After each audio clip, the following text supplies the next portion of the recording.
Hey y'all, it's Tammy. In our first volume cookbook, we have a tomato sauce meatloaf. It's a lot like what Chris ate growing up, but my mother made more of a beefy meatloaf with a tomato topping, so we're gonna make that tonight.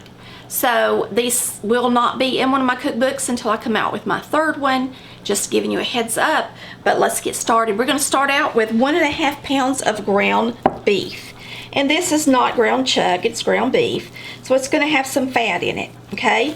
I have bought me a meatloaf pan, and this is available on our website to buy. And it has slots down at the bottom of it. And you can actually pick it up and kind of bend it so that it will get a little deeper than that if you want it to be. Because once the weight sits down on there. But it's a non-stick Chicago metallic pan. And we'll be putting our meatloaf down on top of that, and all the grease will run to the bottom, which is kind of cool. Okay, so we're going to start out with the ground beef, and we're going to put in a container of Lipton. Well, this is an off-brand, but it's an onion soup mix, okay? And now we're going to use an egg. And I'm going to rinse my hands off right quick before I touch the spices. We're going to put in a 1/2 teaspoon of pepper. And we're going to put in a whole teaspoon of salt. And that's a heaping one. And remember, the Lipton onion, I have some salt in it as well. We're going to use some Worcestershire.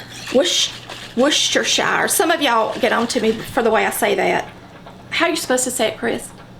I don't know. Worcestershire. You're wasting your time looking at that. Worcestershire. No, it's nothing at all. Like, just say it the way you say it. Oh, anyway, we're going to get out some Worcestershire sauce. And we're going to put in a couple of shakes. 5 or 6, actually, for that much ground beef. We're going to put in a little bit of this Badia roasted garlic powder. So I'll shake in about, I'd say 1/2 teaspoon. So I'm also going to put crackers in it. When me and Chris first met, he told me real quick like he didn't like the oatmeal in his meatloaf, because now if you use oatmeal, most of the time it's instant quick oatmeal, even if you get it in a large container, and it makes it kind of have a slimy taste, and he doesn't like that. Let's just say about a 1/2 sleeve of crackers. How's that? These are Zesta. Daddy always liked Zesta.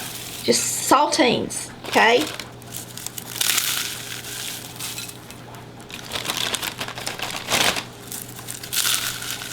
I think I'm gonna use 2 eggs since I got that many crackers.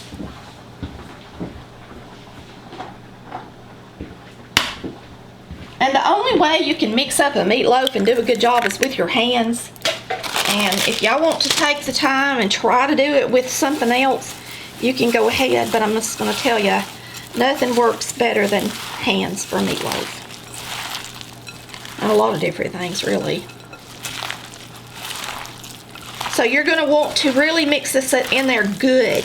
You can't do that with a spoon, not with these type of ingredients. You would be here so much longer trying to get everything in there and dispersed evenly. It smells so good already. It's not even, it's raw meat and it smells so good. Another meatloaf that's really, really good we'll make sometime for y'all is a Mexican meatloaf. It's really good too. Alright, so we're just going to take this meatloaf. Just want to make sure I get it mixed up really good. And I don't really want to put this out on my cutting board because it's more for veggies. So I'm going to try to just form it in the bowl as much as I can.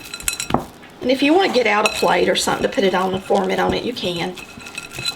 But this should work fine. Make sure you take your rings off before you make a meatloaf, okay? Now we're going to put it down in here. And now I'm going to make it more the size of the pan. And it did make that fall down in there, but it is going to hold it up. We're going to get this in the oven and bake it. We're going to bake it. I like to bake my meatloaf on like 375 because I like for it to get nice and brown on the outside. So I'm gonna bake this at 375 and it's gonna bake 45 minutes minimum. Okay, so we're gonna put this in there. After the 45 minutes, I'm gonna take it out, put a topping on it. Let's mix up a topping, y'all. We got 3/4 cup of ketchup. You can't have meatloaf without ketchup on top of it, not here anyway. So I'm gonna use some brown sugar and put in here, I'm gonna put in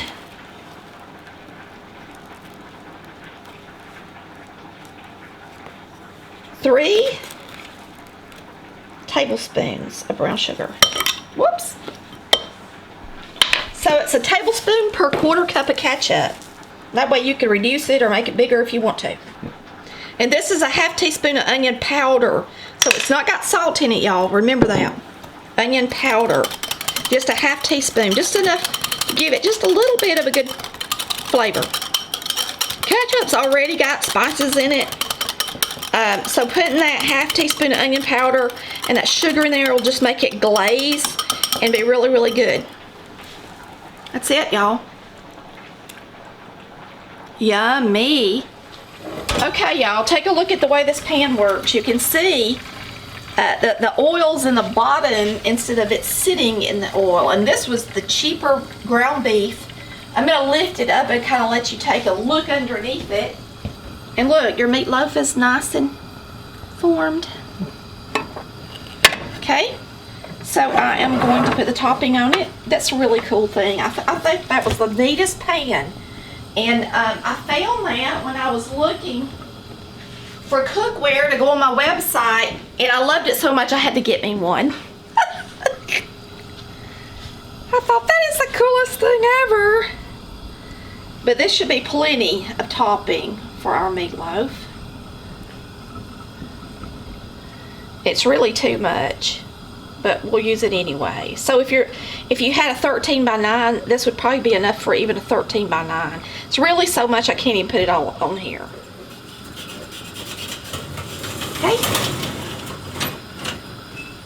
All right. We're gonna let that cook about 5 to 10 minutes, probably 10 minutes. Let's get it out. Oh yeah. Looking good, sounding good. We're about to make a cake. Here's our supper. Can't have meatloaf without cream potatoes and green beans. You just can't. It's part of the rules. So you'll be able to pick this up and it should slide right off because it's non-stick. So we're going to check this out and just see if we can get it to work. I'm just going to kind of shake it off. You can see it's easy to clean up because it's non-stick. The oil's down in the bottom.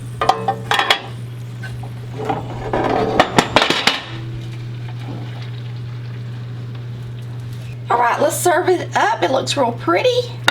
Slid right off to your serving plate. This would be nice to cook for company, I think. So now how am I going to get that off? Right? Slide it down a little bit. I didn't do the greatest job transferring that piece, so we're going to try again. This one's better. Let's let it stand up for a second.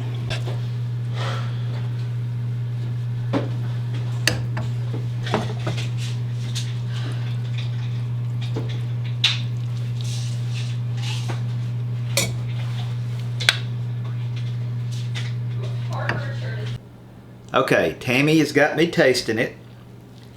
Since I'm so picky about meatloaf.